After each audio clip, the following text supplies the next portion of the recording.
ನಮಸ್ಕಾರ ಆತ್ಮೀಯ ವೀಕ್ಷಕರೇ, ಈ ವಿಡಿಯೋಗೆ ನಿಮ್ಮೆಲ್ಲರಿಗೂ ಕೂಡ ಸ್ವಾಗತ. ಅನೇಕ ಭಕ್ತರಿದ್ದಾರೆ, ರಾಯರ ಭಕ್ತರಿದ್ದೀರಾ. ಈ ದಿನ ಗುರುಗಳ ಒಂದು ಅನುಗ್ರಹವನ್ನು ಸ್ಮರಿಸುವಂತಹ ದಿನ. ಅಂದರೆ ಗುರು ರಾಯರ ಭಕ್ತರಿಗೆ ಒಂದು ಗುರುವಾರ ಅಂತ ಹೇಳಿದ್ರೆ ಒಂದು ಹಬ್ಬದ ವಾತಾವರಣ. ಅವರಲ್ಲಿ ಏನೋ ಒಂಥರ ಒಂದು ಎನರ್ಜಿ, ಒಂದು ಪಾಸಿಟಿವ್ ಎನರ್ಜಿ. ಪೂಜಿಸಬೇಕು, ಭಜನೆ ಮಾಡಬೇಕು, ಅಥವಾ ವ್ರತಗಳನ್ನು ಮಾಡಬೇಕು, ಸಂಕಲ್ಪಗಳನ್ನ ಇಡಬೇಕು, ಅಥವಾ ನಾನು ರಾಯರನ್ನ ಪೂಜೆ ಮಾಡಬೇಕು. ಆದಷ್ಟು ರಾಯರನ್ನ ಪೂಜೆ ಮಾಡೋದಕ್ಕಾಗದೇ ಇದ್ರೂ ಕೂಡ ಗುರುವಾರ ದಿನ ರಾಯರ ಮಠಕ್ಕೆ ಹೋಗಿ ನಾನು ರಾಯರನ್ನ ನೋಡಬೇಕು, ಈ ಥರದ ಒಂದು ಕುತೂಹಲಗಳು ಜಾಸ್ತಿ ಇರುತ್ತೆ ರಾಯರ ಭಕ್ತರಿಗೆ. ಈ ಕ್ಷಣದಲ್ಲಿ ನೀವು ಈ ವಿಡಿಯೋ ನೋಡ್ತಾ ಇದ್ದೀರಾ ಅಂತ ಹೇಳಿದ್ರೆ, ಈ ಒಂದು ವಿಡಿಯೋ ನಿಮಗೆ ಯಾಕೆ ತಲುಪಿದೆ ಅಂತ ಫಸ್ಟ್ ಹೇಳ್ತೀನಿ. ಯಾರಾದರೂ ರಾಯರಲ್ಲಿ ಒಂದು ಸಂಕಲ್ಪವನ್ನು ಇಟ್ಟಿದ್ದೀರಾ, ಅಥವಾ ನನ್ನ ಪ್ರಶ್ನೆಗೆ ಹೇಗಾದರೂ ನೀವು ಉತ್ತರವನ್ನು ಕೊಡಿ ರಾಯರೇ ಅಂತ ಹೇಳಿ ಯಾರಾದರೂ ನೀವು ರಾಯರಲ್ಲಿ ಬೇಡ್ಕೊಳ್ತಾ ಇದ್ದೀರಾ, ಭಕ್ತಿಯಿಂದ ಬೇಡ್ಕೊಳ್ತಾ ಇದ್ದೀರಾ ಅಂತ ಹೇಳಿದ್ರೆ, ಖಂಡಿತವಾಗಿಯೂ ಈ ಒಂದು ವಿಡಿಯೋ ನಿಮಗೋಸ್ಕರ ಆಗಿರುತ್ತೆ. ಈ ವಿಡಿಯೋ ನೀವು ನೋಡ್ತಾ ಇದ್ದೀರಾ ಅಂತ ಹೇಳಿದ್ರೆ, ಇದು ನಿಮ್ಮ ಭವಿಷ್ಯದ ಒಂದು ಖಚಿತವಾಗಿರುವಂಥ ಸಂಕೇತ ಅಂತ ಅಲ್ಲ. ನಿಮ್ಮ ಮನಸ್ಸನ್ನು ಪರಿಶೀಲನೆ ಮಾಡ್ಕೊಳ್ಬೇಕು, ಹಾಗೆ ನಿಮ್ಮ ಭಕ್ತಿಯನ್ನು ಗಟ್ಟಿ ಮಾಡ್ಕೊಳ್ಬೇಕು, ನಿಮ್ಮ ಗಟ್ಟಿಗೊಳಿಸಿ ಅದರಲ್ಲಿ ಒಂದಷ್ಟು ಸಿಗುವಂತಹ ಒಂದು ಅವಕಾಶಗಳನ್ನ ನೀವು ಸ್ವೀಕರಿಸಬೇಕು ಅನ್ನುವಂತಹ ಒಂದೇ ಒಂದು ಉದ್ದೇಶ ಈ ವಿಡಿಯೋದು. ಓಕೆನಾ? ಸೊ ಅರ್ಥ ಮಾಡ್ಕೊಳ್ಳಿ. ಹಾಗೆಯೇ ಕೆಲವೊಂದ್ಸಲ ಜೀವನದಲ್ಲಿ ಹೇಗಿರುತ್ತೆ ಅಂತ ಹೇಳಿದ್ರೆ, ಎಲ್ಲವೂ ನಿಂತು ಹೋಗಿದೆ ಅನ್ನೋ ಥರದಲ್ಲಿ ಆಗಿರುತ್ತೆ ಕೆಲವೊಬ್ರು ಪರಿಸ್ಥಿತಿ. ಆ ಥರ ಅನ್ನಿಸ್ತಾ ಇರುತ್ತೆ. ಪ್ರಯತ್ನ ಮಾಡ್ತಾ ಇದ್ರೂ ಕೂಡ ಫಲ ಅನ್ನೋದು ಕಾಣಿಸ್ತಾ ಇರೋದಿಲ್ಲ. ಮನಸ್ಸಿನಲ್ಲಿ ಒಂದಷ್ಟು ಪ್ರಶ್ನೆಗಳು ಮೂಡ್ತಾ ಇರುತ್ತೆ. ನನ್ನ ಪ್ರಾರ್ಥನೆ ದೇವರಿಗೆ ತಲುಪಿದೆಯಾ, ಅದು ರಾಯರನ್ನ ತಲುಪಿದೆಯಾ ಅನ್ನುವಂಥ ಅನುಮಾನವೂ ಕೂಡ ನಿಮ್ಮಲ್ಲಿರ್ಬೋದು. ಅಂತಹ ಸಂದರ್ಭದಲ್ಲಿ ರಾಯರ ಸಂದೇಶ ನಿಮಗೆ ಈ ರೀತಿಯಾಗಿ ಸಿಗತ್ತೆ. ಓಕೆನಾ? ಸೊ ಯಾರೆಲ್ಲ ರಾಯರ ಹತ್ರ ಸಂಕಲ್ಪವನ್ನು ಇಟ್ಟಿದ್ದೀರಾ, ಪೂಜೆಯನ್ನು ಮಾಡಿದ್ದೀರಾ, ಅಥವಾ ರಾಯರಿಂದ ಒಂದು ಸೂಚನೆ ನನಗೆ ಸಿಗಬೇಕು ಅಂತ ಹೇಳಿ ಯಾರೆಲ್ಲ ಪ್ರಾರ್ಥನೆ ಮಾಡ್ಕೊಂಡಿದ್ದೀರಾ, ನಿಮಗೆ ಈ ವಿಡಿಯೋ ಸ್ಟಾರ್ಟ್ ಮಾಡೋಣ. ಅದಕ್ಕೂ ಮುಂಚೆನೆ ಒಂದು ರಾಯರಲ್ಲಿ ಒಂದು ಪ್ರಾರ್ಥನೆಯನ್ನು ಮಾಡ್ಕೊಳ್ಳಿ, ಭಕ್ತಿಯಿಂದ ಪ್ರಾರ್ಥನೆ ಮಾಡ್ಕೊಳ್ಳಿ. ಈ ವಿಡಿಯೋ ನಿಮ್ಮವರೆಗೆ ತಲುಪಿದ್ದಕ್ಕೆ ಯೂನಿವರ್ಸಿಗೆ ಒಂದು ಥ್ಯಾಂಕ್ ಯು ಮನಸ್ಸಿಂದ ಹೇಳಿ. ಮೊದಲನೇದಾಗಿ, ಇಲ್ಲಿ ಒಂದಷ್ಟು ಜನ ನಂಬಿಕೆನ ಕಳ್ಕೊಳ್ತಾ ಇದ್ದೀರಾ. ಯಾವ ವಿಚಾರದಲ್ಲಿ ಅಂತ ಹೇಳಿದ್ರೆ, ನಿಮ್ಮ ಜೀವನದಲ್ಲಿ ಈಗ ಏನು ಘಟನೆಗಳು ನಡೀತಾ ಇದೆ, ಆ ಘಟನೆಗಳಲ್ಲಿ ಒಂದಷ್ಟು ಜನ ಸೋತ್ ಹೋಗಿ ನಂಬಿಕೆನ ಕಳ್ಕೊಳ್ತಾ ಇದ್ದೀರಾ. ಇಲ್ಲಿ ನಂಬಿಕೆನ ಕಳ್ಕೊಳ್ಳೋದಕ್ಕಿಂತ ಹೆಚ್ಚಾಗಿ ನಿಮ್ಮ ಪ್ರಯತ್ನವನ್ನು ಮುಂದುವರಿಸೋದು, ಧೈರ್ಯದಿಂದ, ಶಾಂತಿಯಿಂದ ಇನ್ನಷ್ಟು ನಿಮ್ಮ ಪ್ರಯತ್ನವನ್ನು ಮಾಡೋದು ತುಂಬ ಇಂಪಾರ್ಟೆಂಟ್ ಆಗಿರುತ್ತೆ. ಧೈರ್ಯ ಮತ್ತು ಶಾಂತಿ ನಿಮ್ಮ ಒಂದು ದೊಡ್ಡ ಶಕ್ತಿಯಾಗಿರುತ್ತೆ. ಈ ಎರಡನ್ನ ಬಿಡದೇನೆ ನೀವು ಖಂಡಿತವಾಗಿಯೂ ನಿಮ್ಮ ಜೀವನದಲ್ಲಿ ನೀವು ಮುಂದುವರಿತಾ ಹೋಗಿ. ನಂಬಿಕೆನ ಯಾವುದೇ ಕಾರಣಕ್ಕೂ ಕಳ್ಕೊಳ್ಬೇಡಿ. ಈಗ ಒಂದಷ್ಟು ಜನ 11 ವಾರಗಳದ್ದಾಗಿರಬಹುದು, 7 ದಿನದ್ದಾಗಿರಬಹುದು, 7 ವಾರದ್ದಾಗಿರ್ಬೋದು, ವ್ರತಗಳನ್ನ ಮಾಡಿದ್ದೀರಾ. ನಿಮಗೆ ಸರಿಯಾದಂತಹ ಉತ್ತರ ಸಿಗಲಿಲ್ಲ. ಉತ್ತರ ಸಿಕ್ಕಿಲ್ಲ ಅಂದ ತಕ್ಷಣ ನೀವು ಮಾಡಿರೋಂಥ ಪೂಜೆ ವ್ಯರ್ಥ ಅಂತ ಅಲ್ಲ, ಸರಿನಾ? ಕೆಲವೊಂದು ಸಲ ಏನಾಗಿರುತ್ತೆ ಅಂತ ಹೇಳಿದ್ರೆ, ಜೀವನದಲ್ಲಿ ಕೆಲವೊಂದು ಉತ್ತರಗಳು ತಕ್ಷಣ ಸಿಗೋದಿಲ್ಲ. ಆದರೆ ಸಮಯ ಸಿಕ್ಕಿದಾಗ, ಅಥವಾ ಸರಿಯಾದಂತಹ ಸಮಯ ಬಂದಾಗ ಅನೇಕ ವಿಷಯಗಳು ಸ್ಪಷ್ಟವಾಗಿ ಕಾಣಿಸೋದಕ್ಕೆ ಪ್ರಾರಂಭ ಆಗುತ್ತೆ. ಈ ಸ್ಪಷ್ಟತೆ ಏನಿದೆ ಅದೇ ರಾಯರ ಉತ್ತರ ಆಗಿರುತ್ತೆ. ಅದಕ್ಕಾಗಿ ಇವತ್ತಿಂದ ಈ ಇಂದಿನ ದಿನ ಏನಿತ್ತು, ಆ ಥರದ ನೀವು ನಿರ್ಧಾರಗಳನ್ನು ಮಾಡೋದಕ್ಕಿಂತ ಮನಸ್ಸನ್ನು ಒಂದಷ್ಟು ಬ್ಯಾಲೆನ್ಸ್ ಆಗಿ, ಸಮತೋಲನವಾಗಿ ಇಟ್ಕೊಂಡು ನೀವು ನಿಮ್ಮ ಜೀವನದಲ್ಲಿ ಮುಂದುವರಿಯೋದು ತುಂಬಾ ಇಂಪಾರ್ಟೆಂಟ್. ನೀವು ಯಾರಿಗಾದರೂ ನೋವುಂಟು ಮಾಡಿದ್ದೀರಾ ಅಂತ ಹೇಳಿದ್ರೆ, ಕ್ಷಮೆ ಕೇಳುವ ಧೈರ್ಯವನ್ನು ಬೆಳೆಸ್ಕೊಳ್ಳಿ ಫಸ್ಟು. ನೀವು, ಇನ್ನೊಂದ್ಸಲ ಹೇಳ್ತಾ ಇದ್ದೀನಿ, ನೀವು ಯಾರಿಗಾದರೂ ನೋವುಂಟು ಮಾಡಿದ್ದೀರಾ, ನೋವು ಮಾಡ್ತಾ ಇದ್ದೀರಾ, ನೋವು ಕೊಟ್ಟಿದ್ದೀರಾ ಅಂತ ಹೇಳಿದ್ರೆ, ಕ್ಷಮೆ ಕೇಳುವ ಧೈರ್ಯವನ್ನು ನೀವು ಬೆಳೆಸ್ಕೊಳ್ಳಿ. ಯಾರಾದರೂ ನಿಮಗೆ ನೋವು ಕೊಟ್ಟಿದ್ದಾರೆ ಅಂತ ಹೇಳಿದ್ರೆ, ಆ ನೋವನ್ನು ನಿಧಾನವಾಗಿ ಬಿಡುವ ಅಭ್ಯಾಸವನ್ನು ಕೂಡ ಮಾಡಬೇಕಾಗತ್ತೆ. ಈ ಎರಡೂ ವಿಷಯಗಳು ನಿಮ್ಮ ಜೀವನಕ್ಕೆ ಮುಂದಿನ ಹಂತವನ್ನು ತಲುಪೋದಕ್ಕೆ ಸಹಾಯವನ್ನು ಮಾಡುತ್ತೆ. ಕ್ಷಮಿಸುವುದಾಗಿರ್ಬೋದು, ಮರೆತು ಬಿಡೋದಾಗಿರ್ಬೋದು, ಮನಸ್ಸಿನ ಭಾರವನ್ನು ಕಡಿಮೆ ಮಾಡುತ್ತೆ ವಿನಃ ಮನಸ್ಸಲ್ಲಿ ಇನ್ನೊಂದಷ್ಟು ಭಾರವನ್ನು ಜಾಸ್ತಿ ಮಾಡೋದಿಲ್ಲ. ಇದನ್ನು ಅರ್ಥಕೊಳ್ಳಿ.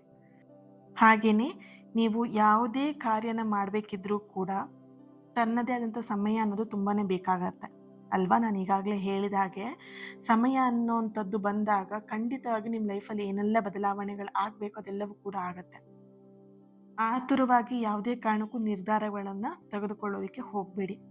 ನಿಷ್ಠೆಯಿಂದ ಮಾಡಿದಂತಹ ಒಂದು ಪ್ರಯತ್ನ ಏನಿದೆ, ಅದು ಯಾವತ್ತೂ ಕೂಡ ವ್ಯರ್ಥ ಆಗಿರೋದಿಲ್ಲ. ಬಹಳ ದಿನದಿಂದ ನಿಮ್ಮ ಮನಸ್ಸಲ್ಲಿ ಒಂದು ವಿಷಯನ ಹೊತ್ಕೊಂಡು ತಿರುಗಾಡ್ತಾ ಇದ್ದೀರಾ. ಚಿಂತೆ, ಗೊಂದಲ, ನಿರಾಶೆ. ಸ್ವಲ್ಪ ಹೊತ್ತು ಆ ಎಲ್ಲ ಸಮಸ್ಯೆಗಳನ್ನ ದೇವರ ಪಾದದಲ್ಲಿಟ್ಟು ಮನಸ್ಸಿಗೆ ಶಾಂತಿ ಸಿಗುವಂತೆ ಪ್ರಾರ್ಥನೆ ಮಾಡಿ ದೇವರಲ್ಲಿ.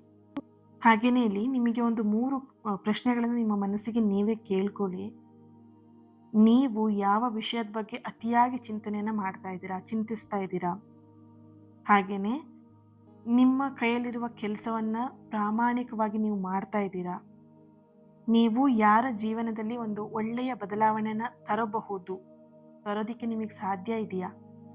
ಈ ಪ್ರಶ್ನೆಗಳಿಗೆ ಸತ್ಯವಾಗಿ ನಿಮ್ಮ ಮನಸ್ಸಿಂದ ನಿಮಗೆ ನೀವೇ ಉತ್ತರವನ್ನ ಕೊಟ್ಕೊಳ್ಳಿ. ನಿಮ್ಮ ಮುಂದಿನ ಹೆಜ್ಜೆ ಇನ್ನು ಹೆಚ್ಚು ಸ್ಪಷ್ಟವಾಗಿ ಕಾಣಿಸುತ್ತೆ.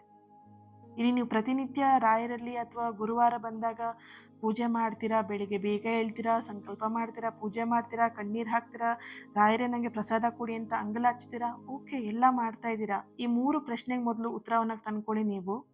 ನೀವು ಮಾಡ್ತಿರುವಂಥ ಪೂಜೆಯ ಫಲ ನಿಮಗೆ ಅತಿ ಶೀಘ್ರದಲ್ಲೇ ಸಿಗತ್ತೆ. ರಾಯರ ಅನುಗ್ರಹವನ್ನ ಬೇಡುವುದು ಅಂತಂದಾದ್ರೆ ಕೇವಲ ಬೇಡಿಕೆಗಳನ್ನ ಇಡೋದಲ್ಲ. ಓಕೆನಾ? ಬೇಡಿಕೆಗಳನ್ನ ರಾಯರೆದುರಿಗೆ ತಗೊಂಡು ಹೋಗಿ ಇಡೋದಲ್ಲ. ಅವರ ಬೋಧನೆಯಂತೆ ವಿನಯ, ಸಹನೆ ಮತ್ತೆ ಧರ್ಮದ ಮಾರ್ಗದಲ್ಲಿ ನಡೆಯೋದಂತಹ ಪ್ರಯತ್ನವನ್ನ ಮಾಡಬೇಕು. ಆ ಪ್ರಯತ್ನವನ್ನ ನೀವು ಮಾಡ್ತಾ ಇದ್ದೀರಾ? ನಿಮ್ಮ ಮನೆಯಲ್ಲಿ ಕೆಲವು ನಿಮಿಷಗಳ ಕಾಲ ಶಾಂತವಾಗಿ ಕುತ್ಕೊಂಡು ಪ್ರಾರ್ಥನೆ ಮಾಡಿ, ಮನಸ್ಸಿಂದ ಕೃತಜ್ಞತೆಯನ್ನು ಬೆಳೆಸ್ಕೊಳ್ಳಿ.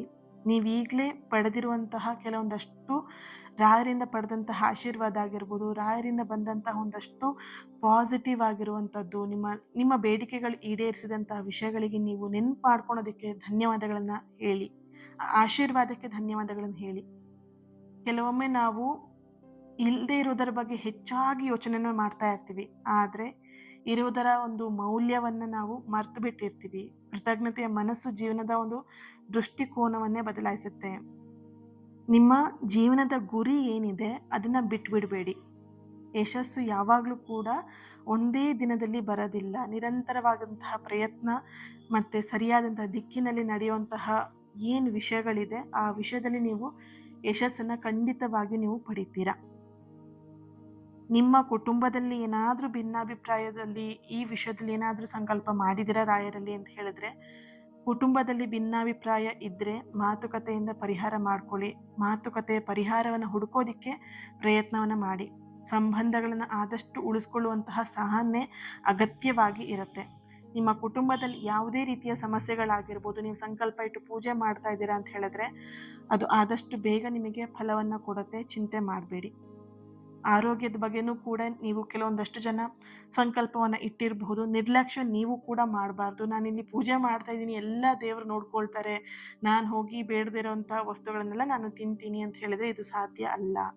ಓಕೆ, ನಿಮ್ಮ ಸಂಕಲ್ಪಕ್ಕೆ ತಕ್ಕಂತೆ ನೀವು ಕೂಡ ಅದೇ ರೀತಿಯಾಗಿ ಇರಬೇಕಾಗತ್ತೆ. ಆದಷ್ಟು ಆರೋಗ್ಯದ ಬಗ್ಗೆ, ಆಹಾರದ ಬಗ್ಗೆ ನಿರ್ಲಕ್ಷ್ಯ ಮಾಡದೇನೆ ಗಮನವನ್ನು ವಹಿಸಿ. ದೇಹ ಮತ್ತು ಮನಸ್ಸು ಎರಡನ್ನೂ ಕಾಪಾಡ್ಕೊಳ್ಳಿ. ಆರೋಗ್ಯ ಅಂತ ಬಂದ ತಕ್ಷಣ ಬರೀ ಹೊಟ್ಟೆ ನೋವು, ತಲೆನೋವು ಅಷ್ಟೇ ಅಲ್ಲ, ಮನಸ್ಸಿನ ಆರೋಗ್ಯನೂ ಕೂಡ ತುಂಬ ಇಂಪಾರ್ಟೆಂಟ್. ಹಾಗೇನೆ ಇಲ್ಲಿ ದೇಹದ ಮತ್ತು ಮನಸ್ಸಿನ ಆರೋಗ್ಯ ಎರಡನ್ನೂ ಕೂಡ ಕಾಪಾಡ್ಕೊಳ್ಳೋದು ಆಧ್ಯಾತ್ಮಿಕ ಜೀವನದಲ್ಲಿ, ಅಂದರೆ ನೀವೇನೀಗ ಪೂಜೆ ಪುನಸ್ಕಾರನ ಮಾಡ್ತಾ ಇದ್ದೀರಾ, ಜೀವನದ ಒಂದು ಭಾಗ ಅದು ಕೂಡ ಆಗಿರುತ್ತೆ. ಪ್ರಾರ್ಥನೆಯ ಜೊತೆಗೆ ಪರಿಶ್ರಮವನ್ನು ಕೂಡ ಇರಲಿ. ನಾನು ಪ್ರಾರ್ಥನೆ ಮಾಡ್ತೀನಿ, ನಾನು ಏನು ಎಫರ್ಟ್ ಹಾಕಲ್ಲ, ನಾನು ಬೆಳಿಗ್ಗೆ ಪೂಜೆ ಮಾಡಿ ನಾನು ರಗ್ಗೊಚ್ಕೊಂಡು ಮಲ್ಕೊಳ್ತೀನಿ, ಇದಲ್ಲ. ಸರಿನಾ? ಇಲ್ಲಿ ಪ್ರಾರ್ಥನೆಯ ಜೊತೆಗೆ ಪರಿಶ್ರಮನೂ ಕೂಡ ಇರಬೇಕಾಗತ್ತೆ. ನಂಬಿಕೆಯ ಜೊತೆಗೆ ಜವಾಬ್ದಾರಿಯೂ ಕೂಡ ಇರಬೇಕಾಗತ್ತೆ. ಈ ಎರಡೂ ಸೇರಿದಾಗ ಮಾತ್ರ ಲೈಫಲ್ಲಿ, ಜೀವನದಲ್ಲಿ ಒಂದು ಒಳ್ಳೆಯ ಬದಲಾವಣೆಗಳಿಗೆ ದಾರಿ ಮಾಡಿಕೊಡ್ತಾರೆ, ರಾಯರೇ ಮಾಡಿಕೊಡ್ತಾರೆ. ಸರಿನಾ?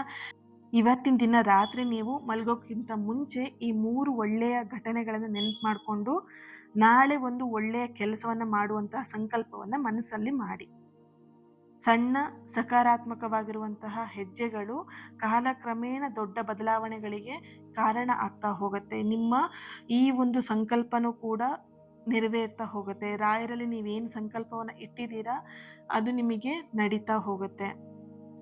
ಈ ವಿಡಿಯೋ ಆಗಿರಬಹುದು ಅಥವಾ ಈ ಮಾತುಗಳಾಗಿರ್ಬೋದು ನಿಮಗೆ ಮನಸ್ಸಿಗೆ ಒಂದಷ್ಟು ಶಾಂತಿ ಕೊಟ್ಟಿದೆ, ಧೈರ್ಯ ಕೊಟ್ಟಿದೆ, ಅಥವಾ ಒಂದು ಹೊಸ ಉತ್ಸಾಹವನ್ನು ನಿಮಗೆ ನೀಡಿದೆ ಅಂತ ಹೇಳಿದ್ರೆ, ಅಥವಾ ಒಂದು ಸ್ಫೂರ್ತಿಯಾಗಿ ನಿಮಗೆ ನಿಮ್ಮ ದೈನಂದಿನ ಜೀವನದಲ್ಲಿ ನೀವು ಅಳವಡಿಸ್ಕೊಳ್ತೀರಾ ಅನ್ನುವಂತಹ ಒಂದು ದೃಢ ಮನಸ್ಸನ್ನು ನೀವು ಮಾಡಿ ಕೊನೆಯಲ್ಲಿ ರಾಯರ ಕೃಪೆ ನಿಮ್ಮ ಕುಟುಂಬದ ಮೇಲೆ, ನಿಮ್ಮ ಮೇಲೆ ಇರಲಿ ಅಂತ ಹೇಳಿ, ನಿಮ್ಮ ಮನಸ್ಸಿನಲ್ಲಿ ಶಾಂತಿ, ನಿಮ್ಮ ಕಾರ್ಯಗಳಲ್ಲಿ ಪ್ರಾಮಾಣಿಕತೆ ಎಲ್ಲವೂ ಕೂಡ ನಿಮ್ಮ ಜೀವನದಲ್ಲಿ ಒಂದು ಸರಿಯಾದಂಥ ಗುರಿನ ನೀವು ತಲುಪಲಿ ಅಂತ ಹೇಳಿಬಿಟ್ಟು ಸಂಕಲ್ಪವನ್ನು ನಾನು ಕೂಡ ಮಾಡ್ತೀನಿ. ನೀವು ಕೂಡ ಮನಸ್ಸಿಂದ ಪ್ರಾರ್ಥನೆಯನ್ನು ಮಾಡ್ಕೊಳ್ಳಿ. ನಿಮ್ಮ ಸಂಕಲ್ಪಗಳು ಏನಿದೆ ಪ್ರತಿಯೊಂದಕ್ಕೂ ಕೂಡ ನಿಮಗೆ ರಾಯರೇ ದಾರಿನ ಮಾಡಿ ಕೊಡ್ತಾರೆ. ನಿಮ್ಮ ಸಂಕಲ್ಪಗಳೆಲ್ಲವೂ ಕೂಡ ಈಡೇರಬೇಕು ಅಂತ ಹೇಳಿದರೆ ಈ ಚಿಕ್ಕ ಬದಲಾವಣೆನ ನಿಮ್ಮ ಲೈಫಲ್ಲಿ ನೀವು ಮಾಡ್ಕೊಳ್ಬೇಕಾಗತ್ತೆ. ಈ ಚಿಕ್ಕ ಬದಲಾವಣೆ ಮಾಡ್ಕೊಂಡಿದ್ದೀರಾ ಅಂತ ಹೇಳಿದ್ರೆ ನೀವು ರಾಯರ ಬಳಿ ಇಟ್ಟಂಥ ಸಂಕಲ್ಪ ಆದಷ್ಟು ಬೇಗ ನೆರವೇರುತ್ತೆ. ಇಲ್ಲಿ ಕುತೂಹಲ ಇರಬೇಕು, ಹಾಗೆಯೇ ನಂಬಿಕೆ ಕೂಡ ಇರಬೇಕು, ಭಕ್ತಿ ಕೂಡ ಇರಬೇಕು. ಯಾವುದೇ ರೀತಿಯಾದಂಥದ್ದು ಕಣ್ಣೀರು ಇರಬಾರ್ದು. ನೀವೆಲ್ಲ ಸಂಕಲ್ಪ ಮಾಡಿ ನಾನು ಅಳ್ತಾ ಇರ್ತೀನಿ, ಎಲ್ಲ ಸಂಕಲ್ಪವನ್ನು ಮಾಡಿ ನಾನು ದೇವ್ರ ಮುಂದೆ ಕೂತ್ಕೊಂಡು ಅಳ್ತೀನಿ, ಇದಲ್ಲ. ರಾಯರು ಯಾವಾಗಲೂ ನಿಮ್ಮ ಖುಷಿನ, ನಿಮ್ಮ ನಗುನ ನೋಡೋದಕ್ಕೆ ಇಷ್ಟಪಡ್ತಾರೆ ವಿನಃ ನಿಮ್ಮ ಕಣ್ಣೀರನ್ನು ನೋಡೋದಕ್ಕೆ ಇಷ್ಟಪಡಲ್ಲ. ನೀವು ರಾಯರ ಭಕ್ತರಲ್ವಾ? ರಾಯರ ಭಕ್ತರಾದಾಗ ರಾಯರಲ್ಲಿ ನೀವೇನು ಸಂಕಲ್ಪವನ್ನು ಇಟ್ಟಿದ್ದೀರಾ, ರಾಯರನ್ನು ನಂಬಿ ಮುಂದೆ ಹೆಜ್ಜೆ ಹಾಕಿ. ರಾಯರ ಮುಂದೆ ಬೆಳಗಿಸಿದಂತಹ ದೀಪ ಏನಿದೆ ಅದು ನಿಮ್ಮ ಜೀವನವನ್ನು ಖಂಡಿತವಾಗಿಯೂ ಬೆಳಗಿಸ್ತಾರೆ. ಆದರೆ ನಿಮಗೆ ತಾಳ್ಮೆ ಇರಬೇಕು. ನಿಮ್ಮ ಜೀವನದ ಒಂದಷ್ಟು ಬದಲಾವಣೆಗಳ ಬಗ್ಗೆ ನೀವು ಕೂಡ ಗಮನವನ್ನು ಕೊಡಬೇಕಾಗತ್ತೆ. ಹಾಗೆ ಈ ವಿಡಿಯೋ ನಿಮಗೆ ನಿಮ್ಮ ಮನಸ್ಸಿಗೆ ಒಂದು ಸ್ವಲ್ಪನಾದರೂ ಶಾಂತಿ ಕೊಟ್ಟಿದೆ, ಧೈರ್ಯ ಕೊಟ್ಟಿದೆ, ಹಾಗೆ ಒಂದು ಹೊಸ ಉತ್ಸಾಹ ಕೊಟ್ಟಿದೆ ಅಂತ ಹೇಳಿ ಭಾವಿಸ್ತೀನಿ. ನೀವು ಈ ಒಂದು ವಿಷಯದಲ್ಲೂ ಕೂಡ ಮುಂದುವರಿತಾ ಇದ್ದೀರಾ ಅಂತ ಹೇಳಿ ಭಾವಿಸ್ತಾ ಇನ್ನೊಂದು ನಾನು ವಿಡಿಯೋದಲ್ಲಿ ಸಿಗ್ತೀನಿ. ಅಲ್ಲಿವರೆಗೆ take care and God bless you all. ನಿಮ್ಮೆಲ್ಲರಿಗೂ ಕೂಡ ಒಳ್ಳೆಯದಾಗಲಿ. ನಿಮ್ಮ ಸಂಕಲ್ಪಗಳು, ನಿಮ್ಮ ಆಸೆಗಳು, ಸಕಾರಾತ್ಮಕವಾಗಿರುವಂಥ ಎಲ್ಲ ಆಸೆಗಳು ಆದಷ್ಟು ಬೇಗ ನೆರವೇರಲಿ ಅಂತ ಹೇಳಿ ಬ್ಲೆಸ್ ಮಾಡ್ತಾ, ಹೀಲ್ ಮಾಡ್ತಾ ಇನ್ನೊಂದು ವಿಡಿಯೋದಲ್ಲಿ ನಾನು ಸಿಗ್ತೀನಿ. ಹಾಗೆ ಇವತ್ತಿನ ದಿನ ಯಾರು ಹುಟ್ಟುಹಬ್ಬವನ್ನು ಆಚರಿಸ್ಕೊಳ್ತಾ ಇದ್ದೀರಾ, ನಿಮ್ಮೆಲ್ಲರಿಗೂ ಕೂಡ ಹುಟ್ಟುಹಬ್ಬದ ಶುಭಾಶಯಗಳು. ನಿಮ್ಮ ಎಲ್ಲ ಆಸೆ ಕನಸುಗಳು ಆದಷ್ಟು ಬೇಗ ನೆರವೇರಲಿ ಅಂತ ಹೇಳಿ ಬ್ಲೆಸ್ ಮಾಡ್ತೀನಿ. ಹಾಗೆಯೇ ಇನ್ನೊಂದು ವಿಡಿಯೋದಲ್ಲಿ ಸಿಗೋಣ. ಈ ವಿಡಿಯೋ ನಿಮಗೆ ಇಷ್ಟ ಆಗಿದೆ ಅಂತ ಹೇಳಿದ್ರೆ ಲೈಕ್ ಮಾಡಿ, ಯಾರ ಹತ್ರ ಶೇರ್ ಮಾಡ್ಕೊಳ್ಬೇಕಂತ ಅನ್ಸುತ್ತೆ ಅವ್ರ ಹತ್ರ ಶೇರ್ ಮಾಡ್ಕೊಳ್ಳಿ. ಹಾಗೆಯೇ ಚಾನಲ್ನ ಸಬ್ಸ್ಕ್ರೈಬ್ ಮಾಡಿಕೊಂಡು ನನ್ನ ಜೊತೆಗೆ ಕನೆಕ್ಟ್ ಆಗಿ. Thank you so much. God bless you all.